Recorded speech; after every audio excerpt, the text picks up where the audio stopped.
사랑하는 영락교회 지체들에게 주 안에서 평화 인사를 전합니다. 오늘은 2014년 5월 31일 금요일입니다.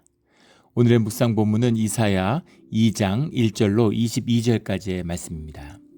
오늘 본문 말씀 2장 1절부터의 말씀은 이렇게 시작합니다. 아모스의 아들 이사야가 받은 바 유다와 예루살렘에 관한 말씀이라. 우리 1장부터 이어지고 있는 이사야서의 말씀이 이제 본격적으로 선포되고 있는 것이죠. 2절에 말일에 여호와의 전에 산의 모든 산 꼭대기에 굳게 설 것이요 모든 작은 산 위에 뛰어나리니 만방이 그리로 모여들 것이라. 말일이라고 하는 말이 이제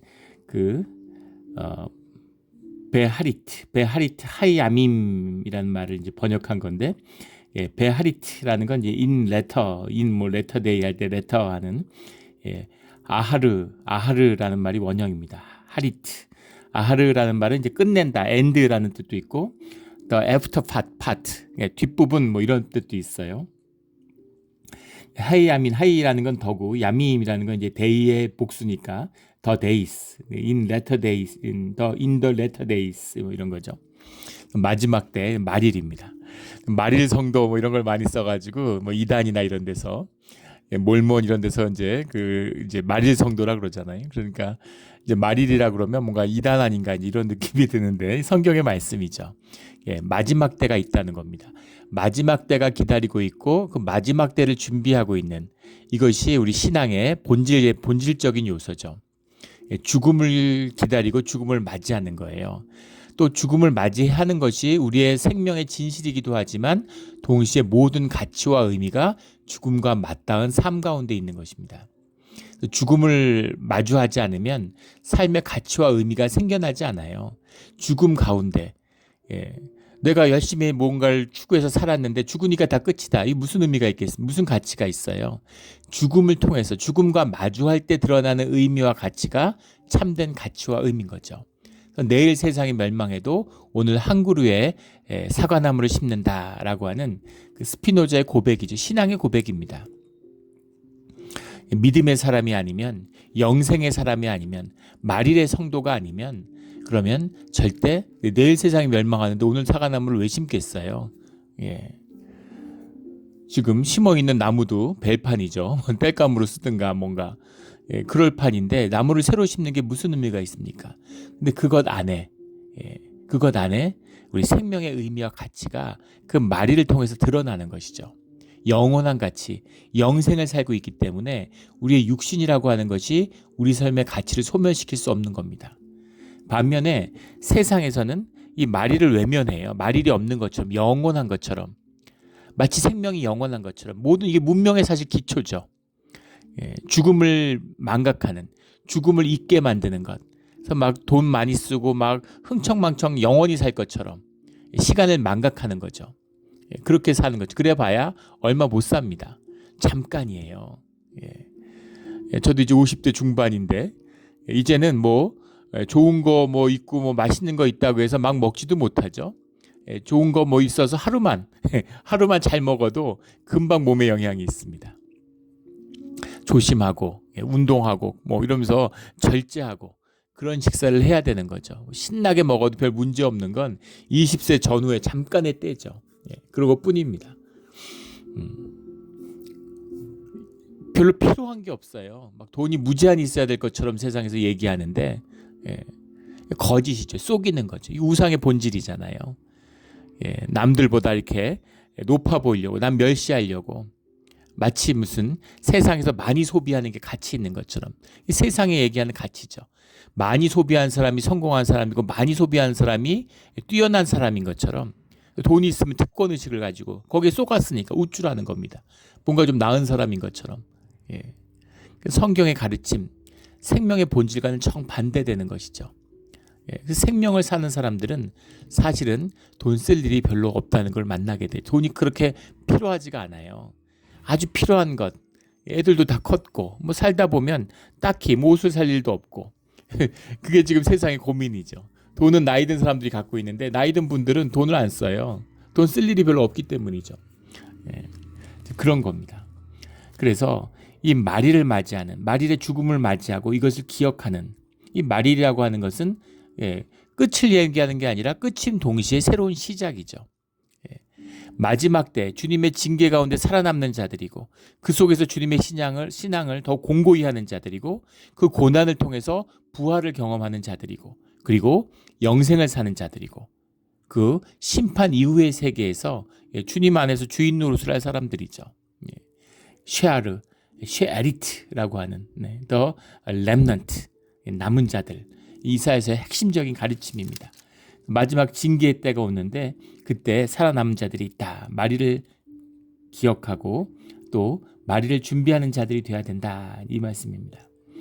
3절에 많은 백성이 가며 이르기를 오라 우리가 여호와의 산에 오르며 야곱의 하나님의 전에 이르자 그가 그의 길을 우리에게 가르치실 것이라 우리가 그 길로 행하리니 이는 율법이 시온에서부터 나올 것이요 여호와의 말씀이 예루살렘에서부터 나올 것임이니라. 지금 예루살렘이 멸망하는 거죠. 지금 유다가 멸망합니다. 그런데 시온의 산을 예루살렘을 향해서 나아오는 이것은 주님과 하나 되는 예루살렘의 본질, 성전의 본질, 시온산의 본질이 회복되는 그 역사가 이 마리레 때에 시작될 것이다 라는 의미죠.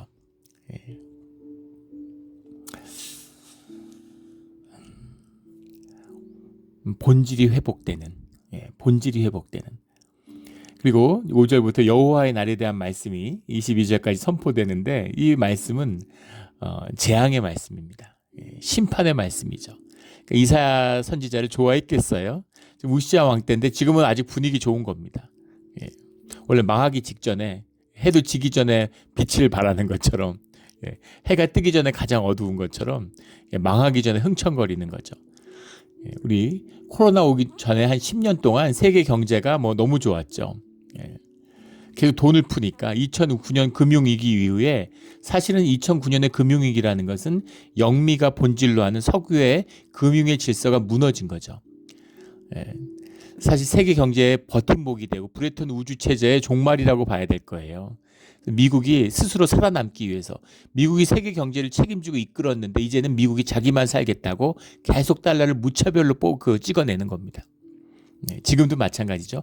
금리는 올려가지고 돈이 마르니까 사람들은 고통받지만 자산을 위해서 계속 돈은 풀고 있죠. 그러니까 주가는 사상 최고치를 경신하고 미국의 100조 이상 부자가 되는 그런 부자들이 수십 명이라는 거 아니에요? 재산이 100몇십조 되는데 15위 안에도 못 든다고 그렇게 나오더라고요. 미국에서. 그러니까 말도 안 되는 100조씩 200조씩 돈을 1년에 100조를 벌었다 이런 일이 지금 벌어지고 있어요. 돈을 풀기 때문이죠. 그런데 지난 10수년간 인플레이션이 안 온다고 계속 그랬습니다. 그리고 대학교 지금 36년 전이죠. 대학교에 처음 입학했을 때 첫 학기에 들었던 경제학 원론의 교과서에 나오는 이야기예요. 지금도 기억합니다. 인플레이션은 언제나 통화적 현상이다. 인플레이션은 통화적 현상이다. 무슨 얘기겠어요? 아무 이유가 없다는 거죠. 인플레이션은 돈을 풀기 때문에 나온 거라는 거예요. 돈을 10년 동안 풀었는데 미국이 돈을 풀어도 중국이 제품을 만드니까 미국의 인플레이션을 중국의 디플레이션이 다 삼켜버린 거죠. 신나서 돈을 풀었는데 아주 행복한 시기였죠. 그런데 중국하고 미국의 관계가 삐끗하니까 그러니까 이제 중국도 고통받지만 미국도 고통받고 있는 거예요. 중국에서 물건을 안 사고 싶은데 안 살 수가 없는 거죠. 관세를 때리니까 그 피해는 다 미국이 입습니다. 그래서 지금 굉장히 이제 어려운 처지에 있죠. 이러지도 저러지도 못하는. 지금 어저께 오늘 그 뉴스 그제 어제 뉴스에 가장 세계를 흔드는 뉴스가 미국의 국채가 소화가 안 되고 있다는 거죠. 사실 일본은 지금 거의 파산이나 마찬가지죠. 미국의 빚 때문에 난리인데 그 국가에서 그 재정의 비율로 보면 미국이 빚 많다고 난리지만 110%, 100%, 110% 이런 2차 세계대전 때보다도 많습니다. 전쟁을 하고 있는 것도 아닌데 2차 세계대전 태평양과 대서양에서 양대양에서 동시에 두 개의 세계 대전을 치르던 미국이 전시에 풀던 돈보다 더 많이 푸는 거예요. 현상을 유지하기 위해서 그동안 진 빚을 갚기 위해서 그 이자 갚기 위해서 지금 그런 상황입니다. 지금 미국은 사실 10번도 더 망했죠. 기축통화기 때문에 미국이 찍어내는 통화가 세계의 통화니까 미국이 아직 망하지 않는 거죠. 미국이 망할 때는 하루아침에 정말 망할 거라고 그렇게들 얘기합니다. 대표적인 지금 나라가 일본도 사실은 망했는데 이 영국도 마찬가지 다 망한 나라들입니다. 근데 미국이 달러를 무제한 통화 수합을 해주니까 부도를 면하고 있는 거죠. 근데 일본은 지금 미국의 금리가 5%가 넘어가는데 일본은 0.25%인가 그래요. 돈을 올릴 수가 없는 거죠. 지금 0.25%인데도 국가 예산의 3분의 1을 이자 갚는 데 쓰고 있다는 겁니다. 그러니까 사실은 1%만 돼도 이자가 1%만 돼도 국가재정 파산이죠. 1년 동안 세금을 다 걷어도 빚을 못 갚는 거예요. 빚이 아니라 빚의 이자를 못 갚는 겁니다. 그게 일본이죠. 일본 사람들은 참 나라를 믿고 2차 세계전 때하고 또 똑같은 일이 반복되는 역사는 늘 반복된다. 마르크스의 유명한 얘기죠. 한 번은 희극으로, 한 번은 비극으로, 한 번은 희극으로 뭐 이런 얘기처럼 정말 웃지 못할 그런 희극과 같은 일이 벌어지고 있는 거예요. 경제가 아무 문제 없었는 것 같은데 다 아끼고 열심히 살았는데 근데 일본은 왜? 일본이 지금 국민소득이 1인당 국민소득이 한국 대만보다 낮습니다. 예전에 80년대 90년대 제가 일본에 유학했는데 그때 90년대만 해도 일본 사람들 중에 40%가 1년에 해외여행을 한다고 그랬어요. 근데 지금은 1%가 안 된답니다. 돈이 없으니까 해외에 못 나가는 거죠. 일본 여성들이 미국에 와서 자꾸 매춘을 해가지고 미국의 일본 사람들에 대한 비자가 엄격해졌죠. 그것도 일본 사람들의 충격입니다. 80년대에는 일본의 국민소득이 1인당 소득이 미국의 2배가 넘었어요. 근데 지금은 3분의 1 정도밖에 안 되죠. 급기야 최근에는 일본 여성들이 한국에서 매매춘을 하다가 이제 걸리는 사건이 났죠. 그래서 일본이 굉장히 충격을 받은 그런 이제 시대가 됐습니다. 뭘 잘못했을까? 나라가 재정을 엉망으로 운영했기 때문이죠. 지난 10년 동안 돈을 무차별로 찍어내는데 경제학자들 뭐 이런 사람들이 나와서 이코노미스트 무슨 애널리스트 이런 사람들이 나와가지고 전부 다 인플레이션 안 온다고 인플레이션은 끝났다 신경제가 왔다 이러고 계속 얘기했죠. 돈을 계속 찍는데 인플레이션은 이제 안 온다는 거예요. 경제 구조가 바뀌어서 새로운 세상이 열린 것처럼. 근데 결국은 인플레이션이 세상을 덮치고 지금 물가가 뭐 8% 오르네 5% 오르네 그러지만 실질 물가는 지난 4년 동안 2배 이상 올랐다고 그러죠. 우리가 다 느끼는 겁니다. 필연적인 거예요. 본질적인 것입니다. 그게 마지막 때 이 말일의 진실입니다. 마지막 때 주님의 심판은 반드시 온다는 거죠. 그게 지연되고 있는 거예요. 인플레이션처럼 이게 지연될수록 늦게 위기가 올수록 더 큰 위기가 오는 겁니다. 왜냐하면 죄가 더 쌓이기 때문이죠. 돈이 쌓이는 것처럼 죄가 쌓여요. 그래서 큰 심판할 수 있는 악이 관영하는 걸 용납하는 겁니다. 악을 쌓아서 돌이킬 수 없는 심판을 맞이하게 하는 것이죠. 그래서 악의 흥왕함을 부러워하지 말라고 악인의 흥왕함을 부러워하지 말라고 주님이 말씀하시는 거죠. 왜냐하면 악인이 흥왕해 그건 심판이 예약됐다는 얘기입니다. 돌이킬 수 없다는 거예요. 근데 주의 자녀는 고난을 받고 쓰러져. 돌이키라는 이야기죠. 주의 자녀도 똑같이 세상에서 죄를 짓고 있어요. 그런데 그 죄를 주님께 그 죄의 자리에서 돌이키라는 겁니다. 주님께 돌아오고 주님과 하나됨을 회복하라고 하는 주님의 기회죠. 왜 오늘 심판해 주십시오. 오늘 심판하면 다 죽는 겁니다. 근데 주의 자녀를 살리기 위한 주님의 은혜가 함께하고 있다 이것이죠. 근데 지금 다 잊고서 막 신나서 막 먹고 마시고 우상 숭배하고 신났는데 이사야가 와서 이제 자꾸 예루살렘 망한다 그러니까 주님이 야곱의 족속을 버렸다 그러니까 성전을 주님이 무너뜨리실 거라 그러니까 얼마나 화가 나겠어요. 그러니까 이사야는 핍박을 받을 수밖에 없는 것이죠. 6절에 보면 이방인들과 더불어 주께서 주의 백성 야곱 족속을 버리셨음은 야곱의 족속을 버렸다. 이스라엘이라고 그러지 않고 야곱 족속이라고 그러잖아요. 우리 창세기 때도 나눴죠. 늘 주님의 안에서 회복됐을 때 주님의 소명 가운데 있을 때는 이스라엘아 이렇게 얘기하고 이스라엘이 그리고 그걸 잃어버리고 육신의 자리로 돌아가면 야곱이 되는 거죠. 야곱 족속인 거예요. 이스라엘이 아니고. 그들이 동방의 풍속이 가득하고 이방인과 섞였다는 거죠.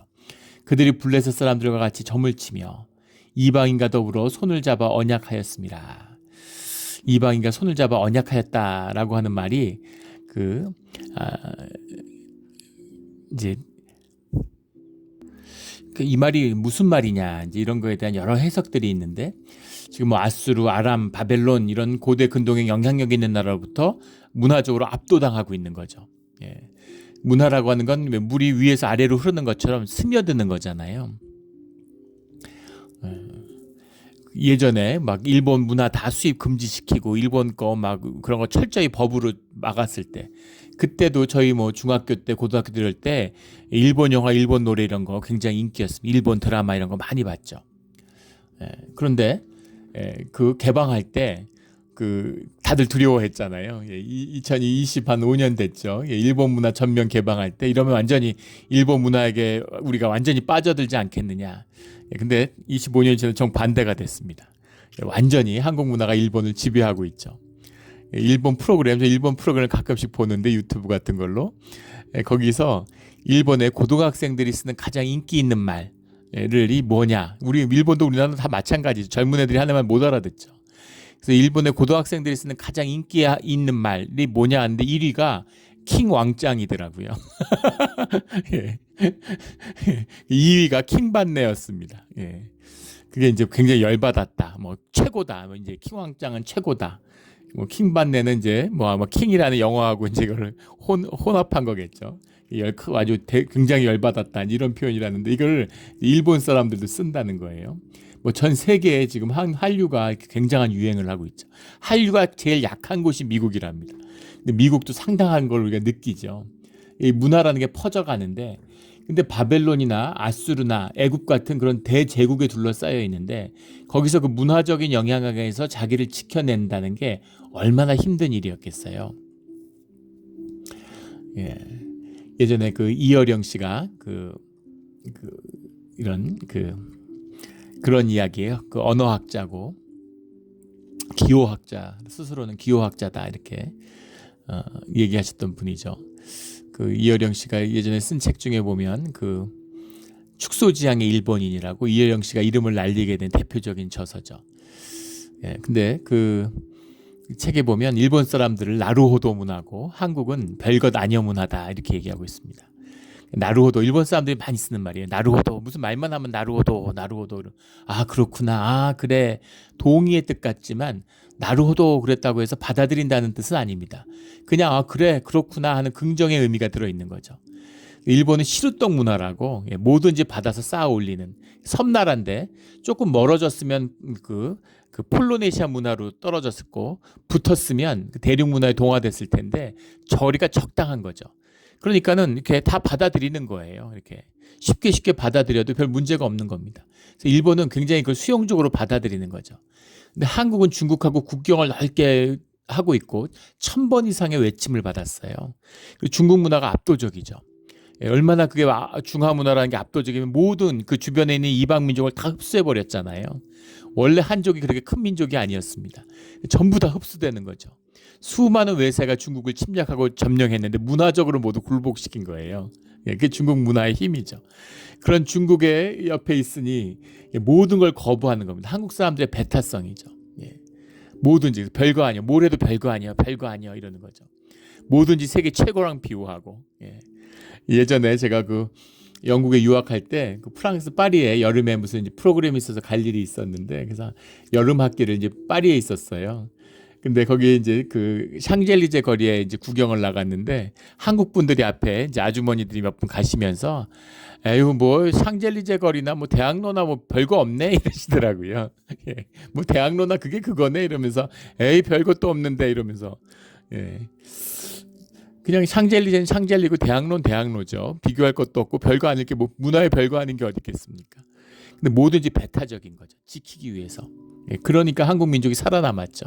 그래서 말할 수 없는 배타성을 갖고 있어요. 그런 것 같이. 근데 이스라엘도 문화에 젖어드는 겁니다. 그 동방 문화, 이방 문화에 젖어들었다 그러는데 이방인과 더불어 손을 잡아 언약했다. 이방인과 언약했다는 게 무슨 말이냐에 대한 견해죠. 그래서 이방인의 자녀들에게서 이제 만족을 취했다. 뭐 이런 식으로 해석하기도 하고 이게 이방인과의 결혼을 의미한 손을 잡고 언약을 맺자는 게 결혼 언약이다. 자꾸 이제 이방인과 결혼을 한 것이다. 또 아니면 상업적인 계약이다. 손을 잡고 언약을 했다는 건 계약을 체결한 것이다. 라는 해석도 있습니다. 그런데 그 초대 그 교부죠. 제롬 같은 사람은 이것이 이제 남색, 성적인 범죄를 의미하는 것이다. 이런 해석을 하기도 합니다. 예. 이 그리스가 심했고 로마도 마찬가지입니다. 예, 바벨론도 애굽도 아람도 아수르도 다 마찬가지인데 남색이 심했어요. 그 남색에 대한 경계가 계속 성경에 나오죠. 주님이 아주 싫어하시는 겁니다. 근데 이 남색의 문화라는 건 요즘의 동성애하고는 조금 차이가 있어요. 요즘도 사실은 뭐 그런 것이 있는데 요즘에 말하는 뭐 성소수자 이런 개념이 아닙니다. 이건 군사 문화예요. 군사 문화가 발달한 독일이나 일본 같은 데는 남색이 굉장히 심합니다. 일본에 가면 충격받죠. 남색 문화라는 게 사실은 굉장히 폭력적인 남성 문화예요. 무슨 제3의 뭐 이런 게 아닙니다. 근데 그런 게 굉장히 흥황하는 거죠. 전쟁 문화니까. 근데 그런 것에 영향을 받는데 이 남색이야말로 신명기를 봐도 레위기를 철저히 근절하는 것이죠. 창조의 섭리를 어지럽히는 것이다. 이렇게 보는 거잖아요. 그리고 또 주님이 제일 싫어하는 게 힘 있는 사람들이 약자를 수탈하는 것이죠. 이 두 가지가 결합돼 있어요. 남색에는. 그러니까 이거를 성경이 굉장히 싫어합니다. 근데 그런 문화에 이제 젖어들었다는 거죠. 그래서 그 우상 숭배 안에는 그런 뜻이 들어있다. 이런 기록도 남아 있습니다. 그 땅에는 은금이 가득하고 보화가 무한하며 그 땅에는 마필이 가득하고 병거가 무수하며 지금의 그 이사야 때가 시작할 때 이때의 모습인 거죠. 지금 뭐 잘 살고 풍요하고 아주 좋다 그러는 거죠. 그런데 지금 밀물이 밀려오고 있는데 보지 못하는 겁니다. 보지 못하는 거죠. 홍수가 나도 그 강에서 1m만 떨어져 있으면 홍수가 난지 모르죠. 물이 넘을 때까지. 물이 그 뚝을 넘어야 홍수가 난 걸 아는 거죠. 그런 것처럼 모르고 있는 겁니다. 어리석고 우상숭배에 빠져 있는 거죠. 그걸 좋아하고 그걸 탐닉하고 있는 겁니다. 너희는 이렇게 얘기합니다. 9절에 보면 천한 자도 절하며 귀한 자도 굴복하오니 그들을 용서하지 마옵소서. 갑자기 인칭이 바뀌었어요. 우리 시편에서도 자주 보는 말씀이고 우리 모든 하나님의 기도 그 예언의 말씀을 선포하는 가운데 경험하게 되는 거죠.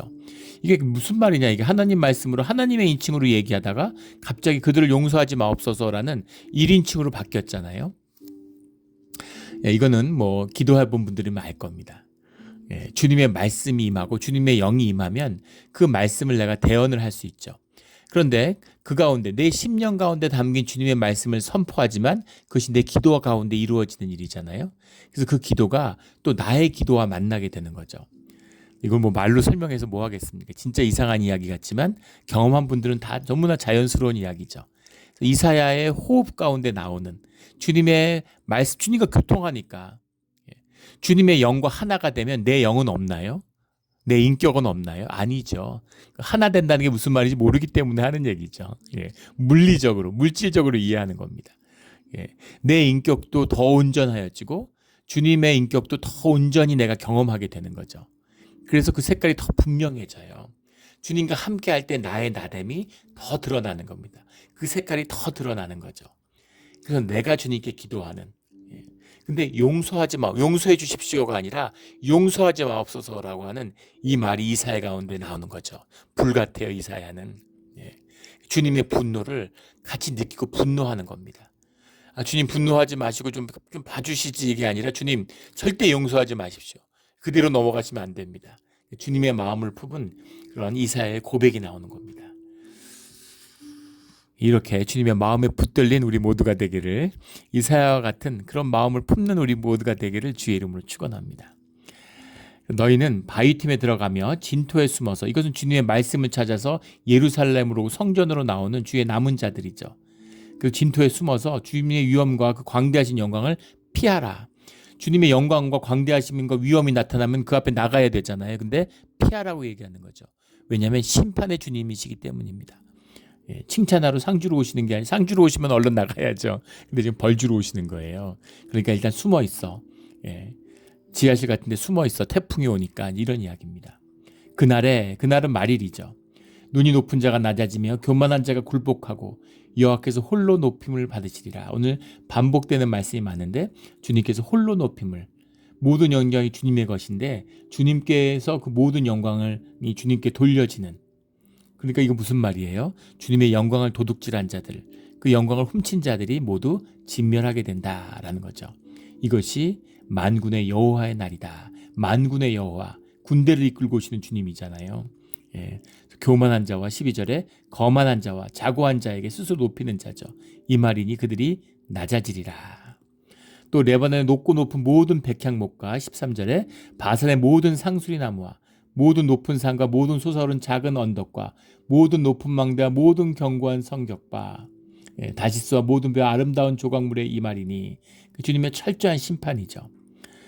레바논의 높고 높은 백향목, 레바논이 이제 이스라엘 위에 있잖아요. 시리아 밑에 있는데 백향목이라는 건 뭐 성경에 뭐 수없이 많이 나오죠. 여기저기 위엄과 능력의 상징이고 백향목으로 궁을 짓는, 성전을 짓는, 반면에 또 세속적인 교만의 상징이죠. 높음과 부유함과 그런 자고함의 상징이, 백향목이 뭐 50m 막 수십 m씩 쫙쫙 올라간다고 그러죠. 장관이라고 그래요. 우리 백향목은 우리 미국에서 못 보지만 우리 레드우드 트리, 캘리포니아에만 자라는 레드우드 트리 생각하면 되겠죠. 압도적이잖아요. 세계의 높은 나무 10위가 있는데 그것도 사람만 하는 짓이, 나무는 그냥 나무인데 거기다 또 높이를 재서 순위를 매겨요. 근데 순위를 매기면 어쨌든 궁금하잖아요. 1위부터 10위 사이에 대부분 나무가 다 캘리포니아에 있습니다. 6개의 나무가 다 110몇 베타에 이제 걸쳐 있는데 그게 불과 2000년 된 나무들인데 그 차이가 30cm 안에 있다 그러죠. 1위부터 10위 사이가. 그래서 우리 그 레드우드 국립공원하고 세카이어 국립공원하고 매년 막 소송하고 이러잖아요. 1, 2위가 거기 있어요. 4그루가 메타 세카이어고 6그루가 레드우드입니다. 그래서 30cm 안에 있고 나무는 계속 자라지 않습니까?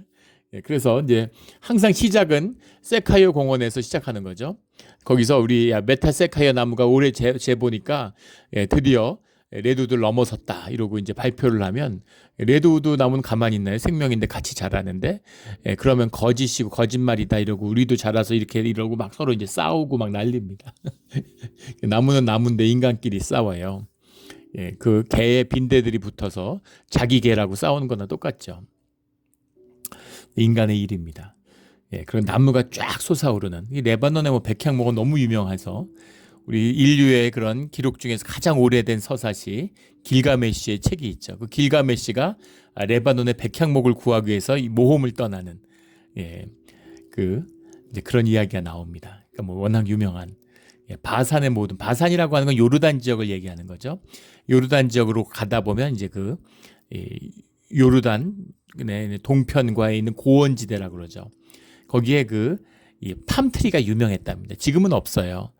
팜트리가 많았는데 역사적으로 그 많은 팜트리를 끝장을 본 게 이제 아수르의 침략, 우리 이사야서에 나오는 히스기야 때에 나오는 아수르의 침략인데, 성을 공성을 하기 위해서 공성 장비, 사다리도 만들고 또 돌을 던지는 그런 공성기를 만들어야 되잖아요. 그걸 나무로 다 만들지 않습니까? 또 이제 불을 펴가지고 사막 기오니까 밤엔 춥잖아요. 그러니까 그 팜트리들을 다 거의 싹쓸이해서 뱄다는 거죠. 이 바산의 이 상수리 나무가 끝장이 나는 게 바로 이사야 때입니다. 바산은 상수리 나무도 많고 또 초원지대니까 황소도 또 유명한, 바산의 황소 이런 표현들도 성경에 많이 나오죠. 근데 그런 그 자랑하는 16절에 다시스의 모든 배, 다시스도 번영과 그런 부유함의 상징이죠. 스페인 지역이라고 그러는데 땅끝에 있는, 무역을 하니까 부를 쌓은 다르시시라고 된, 다르시시라는 건 옐로우 제스퍼라고 하는 게 이제 옐로우 제스퍼하고 황옥, 제스퍼는 벽옥 뭐 그렇게 얘기하잖아요. 그 제스퍼라고 하는 것이 이제 역사적으로 나오는 유명한 보석이죠. 그러니까 이 다시스가 얼마나 부유하고 잘 살았으면 도시 이름이 이제 황옥이겠어요. 그러니까 뭐 다이아몬드 시티, 뭐 다이아몬드 무슨 뭐 센터, 이게 뭐 부유함을 상징하기 위해서 그런 이름 붙이잖아요. 무슨 플래티넘 카드, 플래티넘, 뭐 황금보다 더 귀한 플래티넘 카드 뭐 이런 것처럼 다시스 그러니까 뭐 부유함을 상징하는 상징적인 표상이죠. 예. 제스퍼라고 하는 말이 사실 히브리에서 나온 말입니다. 예. 유스파흐라고 하는 유스파흐가 라틴어로 갔다가 프랑스어로 갔다가 이제 영어로 간 거예요. 이것이 이제 이 벽옥이라는 제스퍼 자체가 히브리에서 유래한 그런 단어죠. 부유함의 상징입니다. 그런 모든 것을 주님이 낮추실 것이다. 주님의 심판이 임한다라는 거죠. 예. 무슨 예전에 충신나라 간신, 간신나라 충신 이런 것처럼 간신나라에서 충신이었는데 선한 군주가 나와서 다 벌을 받는 거죠. 심판을 받는 거예요. 그런 때가 온다. 그래서 17절에 다시 한번 여호와께서 홀로 높임을 받으실 것이요 이렇게 나옵니다. 19절에 또 반복해서 나오는 말씀이죠. 사람들이 암혈과 토굴로 들어가서 여호와께서 땅을 진동시키려고 일어나실 때 그 위엄과 광대하심의 영광을 피할 것이라. 그래서 남은 자들은 피해라. 20절에 재미있는 표현이 나와요. 사람들이 자기를 위하여 경배하려고 만들었던 은우상과 금우상을 그날에 두더지와 박쥐에게 던지고, 사람들이 물론 믿는 자들은 미리 피하라고 얘기했지만 그날에 재앙이 오니까 이 지진과 태풍과 벼락과 이런 걸로 상징하잖아요. 그러니까 사람들이 토굴로 숨어드는데 살려고. 그러니까 거기가 이제 두더지와 박쥐가 살고 있지 않겠습니까? 그러니까 금우상과 은우상을 두더지와 박쥐에게 세상에 없이 귀한 것처럼 여겼던 것들을 던질 것이다. 예. 에스코바르라고 하는 유명한 전설적인 마약 황제가 있죠. 콜롬비아의 마약 황제였는데 마약을 이제 미국에 파는 그 루트를 열어가지고 희대의 부자였죠. 그 당시에 세계에서 손가락에 꼽히는 한 손에 꼽히는 부유한 부자였다고 합니다. 예. 그 당시 콜롬비아가 그때 잘 살았는데 한국 그 당시 한국의 정부의 세수보다 많은 돈을 개인이 벌었대요. 예. 상상할 수 없는 어마어마한. 예. 지금으로 하면 그 당시에 수백억 달러, 지금은 수천억 달러보다도 큰 돈이죠. 사우디의 수입보다 많은 돈을 개인이 벌었다는 거예요. 마약 팔아서. 에스코바르가 국회의원도 하고 완전히 그런 그 시대 이제 80년대를 주름잡던 마약 왕인데 뒤에 가다가 선을 넘었죠. DEA라고 하는 미국 마약 대원을 이제 죽였어요. 그래서 미국의 DEA와 이제 CIA, FBI 이런 협동으로 이제 멕시코에 이제 마약을 소탕하는 것처럼 콜롬비아에 가서 이제 마약진을 소탕했습니다. 그래서 미국의 DEA의 이제 수사관들의 총에 맞아 죽었죠. 도망해서 산에 숨어 있고 이랬는데 도망 다니는데 여기저기 이제 돈들을 숨겨놨는데 돈을 아무것도 없고 정글에 숨어 있는데 뭐가 있어요? 근데 추운 거죠. 밤이 되니까. 그래서 달러를 100불짜리 달러를 태웠다는 거 아니에요? 그래서 하루에 6천만 불씩을 태웠다는 거잖아요. 돈을 뭐 했습니까? 6천만 불이 지금도 어마어마한 돈인데 하룻밤에 땔감으로 돈을 다 태웠다는 거예요. 예. 아주 코믹한 얘기죠. 그런 때가 온다는 겁니다. 예, 세상에 쌓고 금우상 만들어서 은우상 만들어서 좋다고 그랬는데 그걸 집어 던져가지고 박쥐를 쫓고 두더지를 쫓는 그런 때가 온다는 거죠. 예. 근데 그때 남은 자들은 그 어려움을 피하게 된다. 22절에 너희는 결론처럼 인생을 의지하지 말라. 그의 호흡은 코에 있나니 새말 가치가 어디 있느냐. 너희의 육신의 생명이라는 게 호흡 때문에 있는 건데 그 호흡이 얼마나 가느냐, 너희 육신이 얼마나 가느냐. 매일 노화되고 있죠. 해가 거듭할수록 몸이 예전 같지 않은 걸 느낍니다. 잠깐 살아요. 근데 욕심내고 남의 것 뺏고 싸우고 다투고 금방 떠나는데 안 죽을 것처럼 쌓아놓는 겁니다. 그거라도 다 쓰고 살면 그러면은 경제라도 좋아지겠죠. 쌓고 또 쌓는 거예요. 어리석음의 극치죠.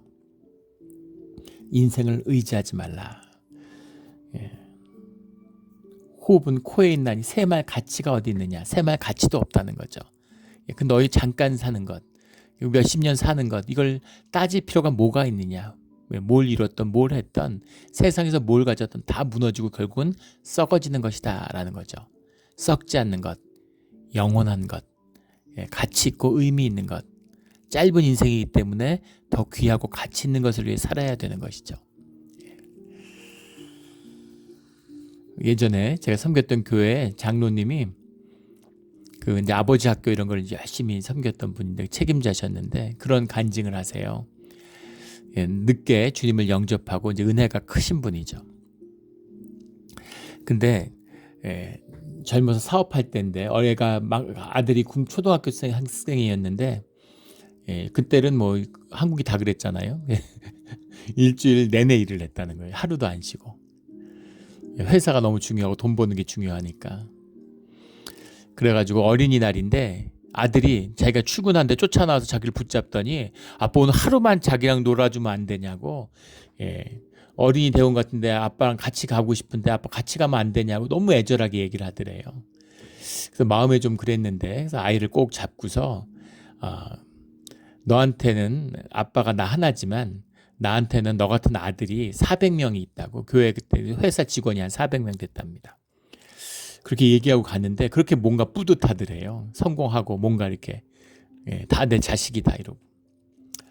난 이 주님을 영접하고 그 일이 너무 가슴이 아파가지고 다 큰 어른이 된 기억도 못하는 아들한테 그 일을 찾아가서 사과하셨다고 그러더라고요. 그때 너무 미안했다고. 그리고 그게 가슴을 아프게 하고 눈물이 나더라는 거예요.